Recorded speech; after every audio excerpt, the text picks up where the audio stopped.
Representative Senator Tester is joining us from his office for 5 minutes from Montana. Senator Tester. Well, thank you, Mr. Chairman, and I appreciate the folks who are here to provide testimony today. I do come from Montana, and we have dealt with Mother Nature, the good, the bad, the ugly, and because of our connection to the great outdoors and our connection to agriculture and nature is something that it's why many folks move to Montana because of this connection. But just this year, we faced incredible drought, and it could be said the same thing could be said for most of the ground west of the Mississippi. And of course, with drought also comes some pretty significant wildfire, which Montana was a part of also. Many of these are climate-triggered disasters. There are farmers who in recent years have struggled with excess moisture. I am one, and this year faced with drought. In fact, the worst drought we've had maybe since my grandparents homesteaded the land, but certainly in the 44 years that I've been on the farm. But that's another topic for another hearing, probably in a different committee.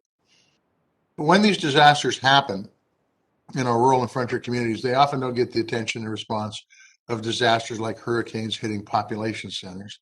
And because of that, these so-called smaller disasters in smaller communities are held hostage by the political process.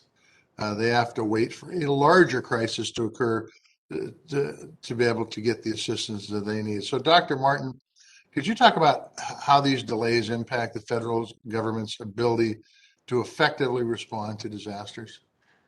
Certainly, and the huge challenge, and some of the challenge, in particularly for more rural communities and what we call medium or smaller scale disasters, which obviously have as much impact on those households as happens in larger scale disasters. For those, the impact for the individual household is just as severe, I should say. Is Congress appropriating for a year's worth of disasters, making a variety of disasters eligible with that still have unmet need at the point of the appropriation process. So there are ways to sort of be more generous and considerate of different communities. I would agree that it would be helpful for Congress to think a little bit more strategically about what the triggers are, and to ensure that there are a range of disasters that would be included, because it's the smaller scale disasters that don't get the large appropriations.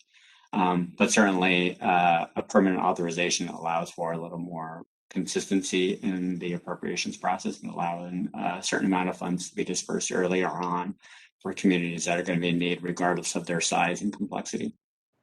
Thank you. Mr. Sprayberry, what do these delays in assistance mean practically on the ground in these communities?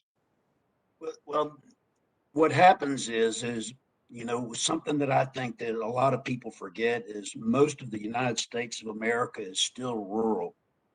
And there's just not a lot of capacity or capability even once you receive the disaster programs. And so I think as soon as you can get it and understand that you're getting it, and there is a degree of consistency and you know that you're going to be getting the funding, that's only going to help our smaller communities execute and implement those disaster programs.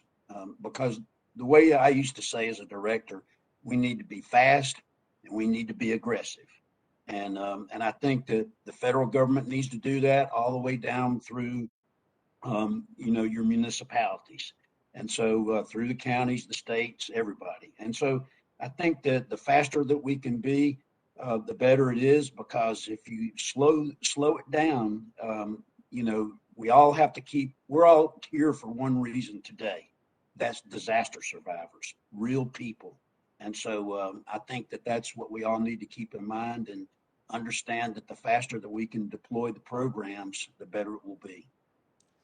I appreciate that. I am the co-sponsor of a bill that we're actually considering today, the Reforming Disaster Recovery Act. Dr. Martin, I think it's fair to say our current system is inefficient. How would this legislation improve this process for the federal government? Thank you, Senator Tester.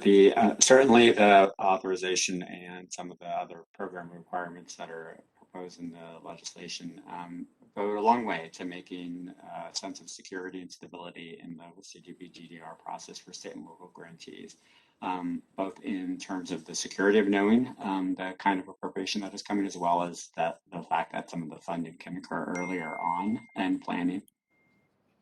I appreciate that. I would just say that I know all our hearts go out to the folks in Kentucky and that whole region that got hit by that massive tornado. But it seems like everything is more massive these days. When I grew up and I've spent 65 years on the farm I'm on, I never ever remember having smoke for 2 or 3 months out of the year. And I live in eastern Montana, east of the Rocky Mountain front.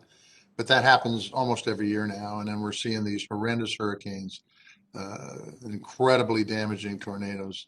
I think this is a really important hearing today, and I certainly appreciate the chairman and the ranking member for having it and all of you for testifying. Thank you, Mr. Chairman. Thank you, Senator Tester. Senator Smith from Minnesota is recognized from her office.